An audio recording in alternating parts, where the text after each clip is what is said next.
the pirate treasure ship lost for 300 years. A warm wind whispers across the Indian Ocean at dusk. Waves lap gently against the hulls of anchored pirate ships, their sails silhouetted against a purple-red sky. On a hidden isle off Madagascar's coast, the day's last light catches the smoke of campfires curling into the air. In the distance, thunder rumbles, a storm brewing beyond the horizon. Under the palm trees of Isle Sainte-Marie, an infamous crew of buccaneers prepares for nightfall. Among them is Olivier Levasseur, the pirate they call La Buse, who gazes toward the darkening sea. Unbeknownst to him, fate is steering a prize of unimaginable wealth into his grasp. As daylight fades, the calm before the storm settles over the pirate haven, heavy with destiny and the scent of salt and smoke. This is the eve of a legend about a treasure ship lost for 300 years. A pale dawn breaks, revealing wisps of gray smoke hovering over the jungle-clad hills of Isle Sainte-Marie. The island, a haven devoid of colonial law, awakens slowly. Levasseur stands on the shore as gentle waves ripple at his boots. He scans the horizon with a hardened eye, one eye covered by a black patch from an old battle wound. Nearby, pirates stir from their slumber, stoking cooking fires whose smoke mingles with the morning mist. The atmosphere is eerily calm. Seabirds cry in the distance, otherwise silence. In this quiet moment, Levasseur inhales the sea breeze and recalls that from 1720 onward, this remote isle has been his stronghold. Here, he and a motley brotherhood of pirates plan their next strike, lurking just beyond the reach of empires. Little do they know, a galleon laden with treasure is limping nearby, and its fate will be decided on this very day. Thousands of miles to the north and months earlier, a proud Portuguese galleon departed Goa, India. It is early 1721, and the ship Nossa Senhora do Cabo, Our Lady of the Cape, carries esteemed passengers, the outgoing Viceroy of Portuguese India and the Archbishop of Goa. The massive 800-ton vessel creaks under the weight of a fortune. Its cargo holds overflow with riches gathered from the east, chests of gold coins and ingots, sacks of uncut diamonds and ropes of lustrous pearls, silks and spices, and priceless religious relics entrusted to the Archbishop for safekeeping. Among these is said to be a legendary artifact from the Sé Cathedral of Goa, a colossal golden cross encrusted with gems. The crew whispers prayers as they set sail for Lisbon, for they know their ship carries wealth enough to tempt the devils of the sea. As the Cabo cuts westward into the open ocean, monsoon clouds gather behind them. The journey home has begun, under the watchful eyes of God and greed alike. Weeks into its voyage, the Nossa Senhora do Cabo encounters nature's wrath. A fearsome tropical storm crashes upon the galleon with howling winds and hammering rain. Towering waves toss the ship like a toy. Lightning flashes reveal sailors frantically hacking away at tangled rigging. In the chaos, masts crack and splinter. To save their vessel from capsizing, the crew makes a desperate sacrifice. One by one, all 72 of the ship's heavy cannons are heaved overboard into the raging sea. Each splash into the depths leaves the galleon defanged but a little more buoyant. The Bishop of Goa and the Viceroy huddle below decks, clutching their rosaries as thunder booms overhead. Hours later, the storm finally passes. Dawn breaks on a battered ship, masts shorn, sails in tatters, the proud galleon now limping and vulnerable. Waterlogged and wounded, the Cabo drifts under a leaden sky. The crew sets a new course for the nearest safe harbor.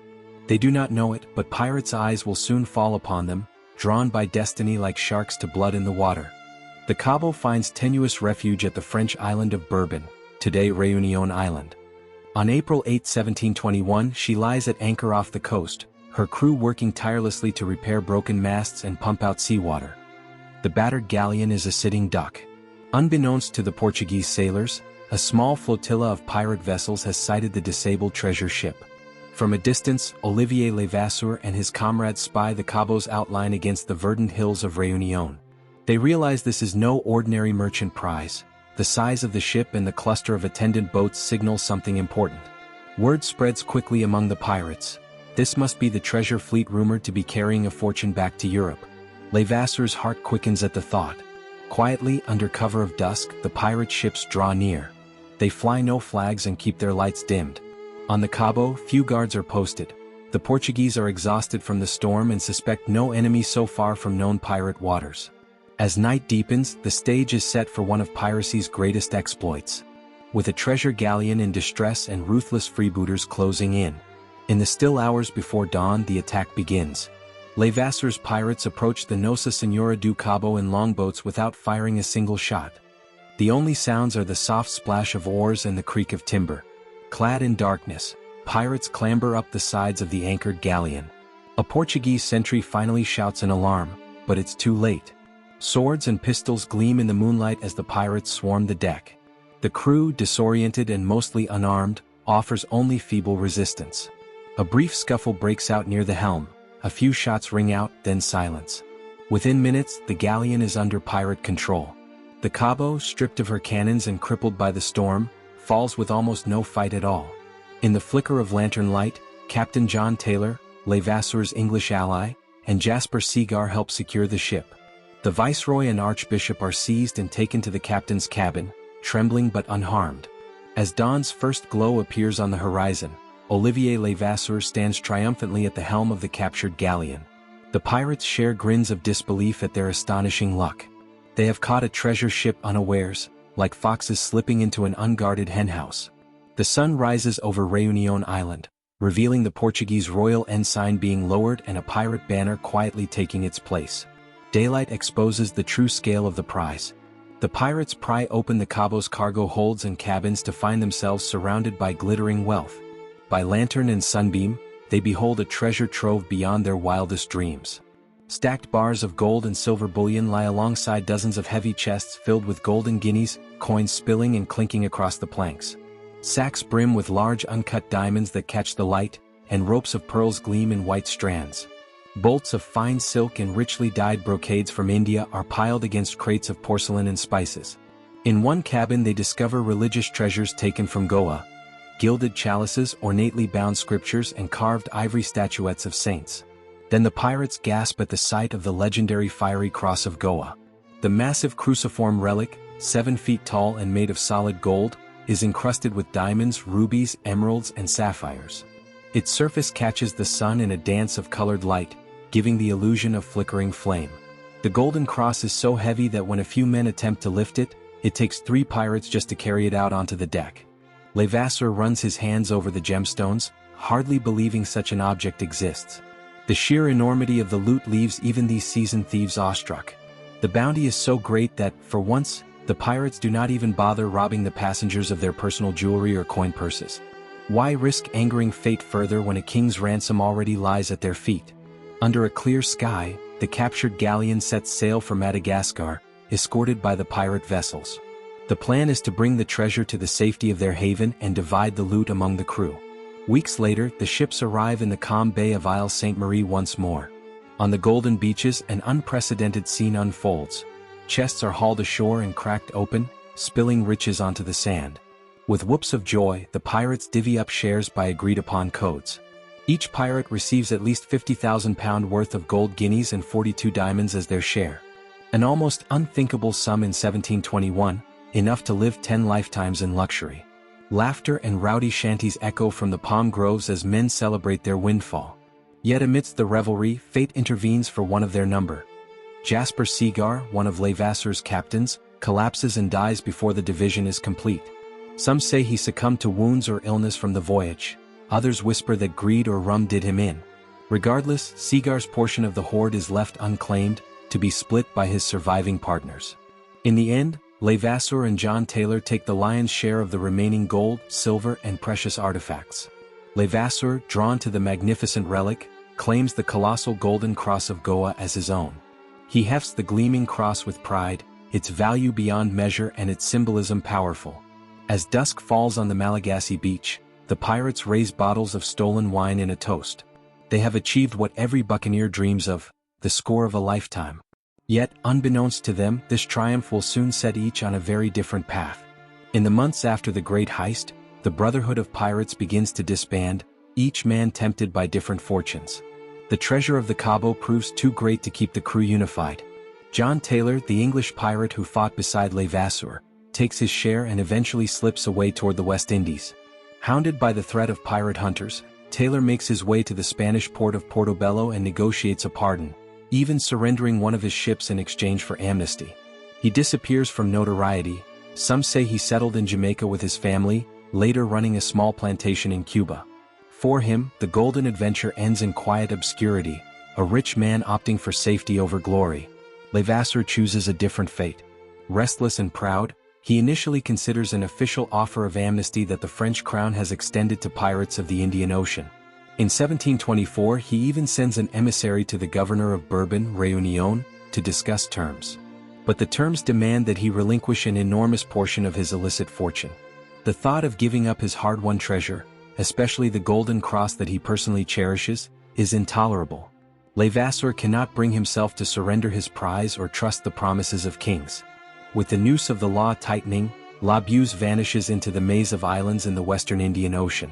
He sails northward and finds refuge in the remote Seychelles archipelago, a scatter of tropical islands far from European patrols. On these quiet shores he assumes a low profile, living off his wealth in secrecy. He dreams that perhaps a pirate truly can retire rich, hidden from the world. But shadows move even in paradise. The authorities have not forgotten Olivier Levasseur, and the riches he refused to return have marked him for a dire fate. For a few years, Levasseur leads a ghost-like existence on the island of Mahé in the Seychelles. By day he is said to walk the white beaches alone, a figure with a wide-brimmed hat pulled low and a pistol always at his side. At night, paranoia creeps in with the darkness. He moves his camp frequently, wary of sudden sails on the horizon. Legend insists that during this time, Levasseur carefully hid his treasure. Perhaps he buried trunks of gold and jewels in secret caves, or sunk them in marshes known only to him. The colossal cross of Goa, too recognizable to sell openly, is rumored to have been concealed, maybe broken into pieces or interred beneath stones under cover of midnight. To guard his hoard, Levasseur allegedly created a cryptic map or code as insurance, so that only he, or those who solved his riddle, could locate the riches again. On the rocks above certain coves, locals would later claim to find strange carvings, symbols of zodiac signs, grids of letters, motifs hinting at the biblical labors of Hercules. Could these be clues left by the pirate? Perhaps Levasseur, educated and cunning, drew upon every ounce of learning, astronomy, religion, geometry, to craft a puzzle that only he could solve. If ever he needed to retrieve his fortune, the coded map would lead him back. And if someone else found it, they would still have to decipher his elaborate cipher. In the balmy solitude of the Seychelles, La Buse waits and watches, his ill-gotten wealth hidden somewhere in the island's emerald labyrinth. He feels safe for now. But destiny, like an armed guard, is closing in on the buzzard. By 1729, rumors of Levasseur's whereabouts have reached the ears of colonial authorities. French naval forces and bounty hunters prowl the waters around Madagascar, determined to capture the pirate who defied the king's clemency. That year, Levasseur ventures back to the Madagascar mainland, perhaps seeking trade or news from old allies, or simply craving a return to familiar ground. Near Fort Dauphin, today's Talignaro on the southeastern coast, the trap is sprung. Accounts differ on exactly how it happened. One tale says a former confidant betrayed him for reward, another claims the French set a cunning lure of false amnesty to draw him out. What is known as Levasseur was captured near Fort Dauphin and quickly handed over to French authorities. As soldiers clapped him in irons, the once free rover stood silently, shoulders squared, offering no resistance. Perhaps he knew the chase was over. Bound in chains, he was placed aboard a ship for the short voyage to Bourbon, Réunion, where a gallows awaited. During the journey, Levasseur would have had ample time to reflect on the twists of fortune. Not 9 years before, he had stood at the height of pirate glory with the wealth of 100 kings in his grasp. Now he faced the same grim fate met by so many of his brethren. The Indian Ocean's turquoise waters glimmered around him as the ship bore him to judgment. If Levasseur felt fear, he did not show it. More likely, he brooded on one final act of defiance he could yet make, something that might secure his legacy and taunt his captors even as the noose tightened around his neck.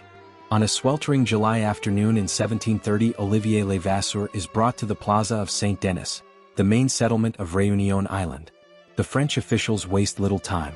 He is a notorious pirate, already condemned for his crimes of piracy, theft and murder on the high seas. As the clock strikes 5 on July 7, 1730, Levasseur is led up the scaffold.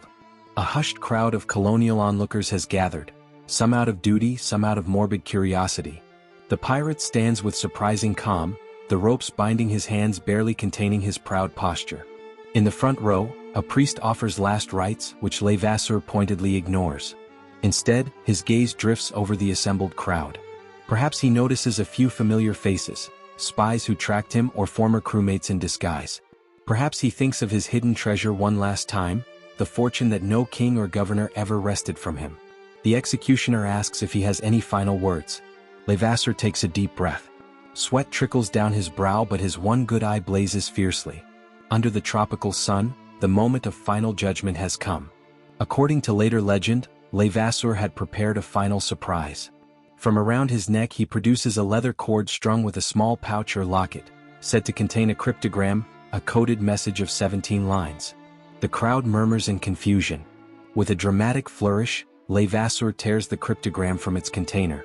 In that instant before the executioner can intervene, the pirate hurls the folded parchment into the crowd, and a bold cry escapes his lips.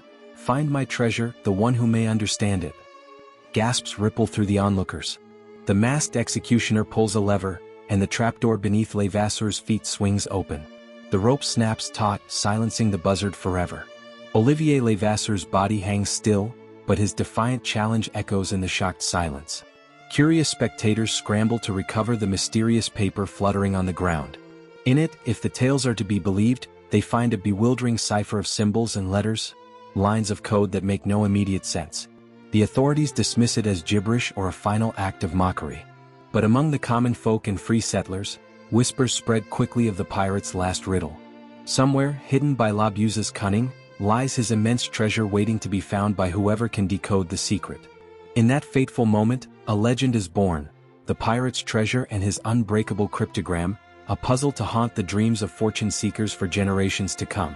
High on a hill overlooking the sea in St. Paul, Réunion, a weathered tombstone stands among tangled grasses, a grave traditionally attributed to Olivier Levasseur. For decades after his execution, islanders spoke of the pirate in hushed tones. His daring crimes were infamous, but it was the enigma of his lost fortune that truly captured their imagination. In taverns and around campfires, old sailors would recount how Labuse flung a coded message to the crowd with his dying breath. Parents would warn children that greed for the pirate's gold could drive a person mad. The tale passed through generations on Réunion and the Seychelles, growing richer with each telling. In time, copies of Levasseur's purported cryptogram circulated among treasure hunters and adventurers. Over the centuries, many tried to decipher it. Some claimed it was written in a mix of archaic French and secret codes. Others thought it hid Masonic symbols or astrological signs. Expeditions dug up beaches and cliffs across the islands. In Maher in the Seychelles, on Rodriguez on Madagascar, even on Isle Sainte-Marie, all in pursuit of the phantom trove. In the mid-20th century, an English adventurer named Reginald Cruise Wilkins spent 27 years poring over the cryptogram and tunneling into cliffs on Maher, convinced the clues aligned with the 12 labors of Hercules. After his death, his son John took up the quest, continuing the excavations for another 40 years. They found tantalizing traces, old muskets, coins, carved rocks, but the ultimate prize eluded them. Treasure seekers risked fortunes and even lives, driven by the legend of Labuse's hoard. And through it all, the cryptogram's secret remained unbroken, its strange letters defying the best efforts of cryptographers and dreamers alike. The legend of the buzzard's treasure only grew with time, an echo from the gallows that refused to fade. Nearly 3 centuries later, the sea itself would divulge a piece of the puzzle. Off the northeast coast of Madagascar, where Isle Sainte-Marie, Nosy Borja, lies like an emerald gem in the ocean, modern archaeologists began investigating a shipwreck long submerged in the island's main harbor. Over 16 years of meticulous exploration, researchers from the Center for Historic Shipwreck Preservation gathered evidence that this wreck was none other than the Nossa Senhora do Cabo, Levasseur's great prize, resting where the pirates had scuttled or abandoned her. On the murky seabed, divers discovered wooden timbers of the hull, preserved among ballast stones and coral. Artifacts brought to the surface told a story, devotional statuettes carved from wood and ivory, including a figure of the Virgin Mary, a fragment of a crucifix, an ivory plaque inlaid with gold letters spelling INRI, the inscription once nailed above Christ's cross. These holy objects almost certainly originated in Goa and were being carried back to Europe, matching the treasures listed on the Cabo's manifests. Researchers carefully catalogued over 3,300 artifacts from the wreck. From everyday items like pottery shards to pieces of Chinese porcelain and Indian textiles. Each find strengthened the evidence that this was indeed the long-lost Portuguese treasure ship captured in 1721. Even gold coins emerged from the silt, some inscribed with Arabic script, evidence of trade routes through Arabian seas. Yet tellingly, no piles of gold bars or chests of diamonds were found in the wreck. Those had long since been carried off by Levasseur and his men. Archaeologists estimate that the treasure removed was worth over $138 million in today's money. A staggering fortune that, if it still exists, likely lies hidden on land. The ocean had guarded the last physical traces of the Cabo for 300 years, and now finally yielded them up, providing tangible links to a legend. The discovery sent a thrill through historians and treasure hunters alike. The pirate ship itself was real and rediscovered, lending credence to the saga of Levasseur's great heist. It was as if the ghosts of the past had risen from the depths to remind the world that the story of the lost treasure ship was no mere myth after all. That in the clear blue shallows of St. Marie's Lagoon, the past and present converge. Marine archaeologists gently lift encrusted gold coins and fine porcelain shards from the sea floor, their gloved hands brushing away sand to reveal objects last touched by 18th-century hands. Each artifact is a silent witness: a gold coin stamped with exotic lettering that glinted in some pirate's palm, a broken piece of Chinese porcelain that once held rice or spice for a ship's officer. These remnants, now photographed and preserved, confirm the truth of the old tales. The Nossa Senhora do Cabo indeed met her end in this tropical harbor, scuttled after delivering her riches to pirates. Yet the greatest questions remain unanswered. Where did Olivier Levasseur hide the bulk of his treasure after the raid? Some believe it lies buried on Réunion, others suspect an outlying Seychelles atoll or a cave on Madagascar. The cryptogram attributed to him, whether a genuine 18th-century artifact or a later romantic invention, continues to tease and torment those who seek the gold. Perhaps a portion of the hoard was already spent or traded by Levasseur's compatriots. John Taylor lived comfortably enough to die an old man. Might his wealth have come from those diamonds and guineas? And what of the magnificent fiery cross of Goa? If it was not melted down or cut apart, it could still slumber intact beneath the sands, a treasure worthy of an empire.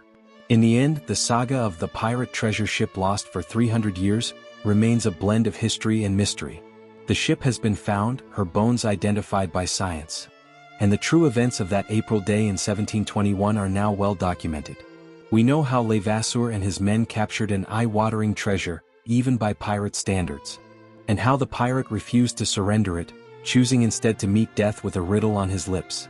But the final chapter of the treasure itself is left to the imagination.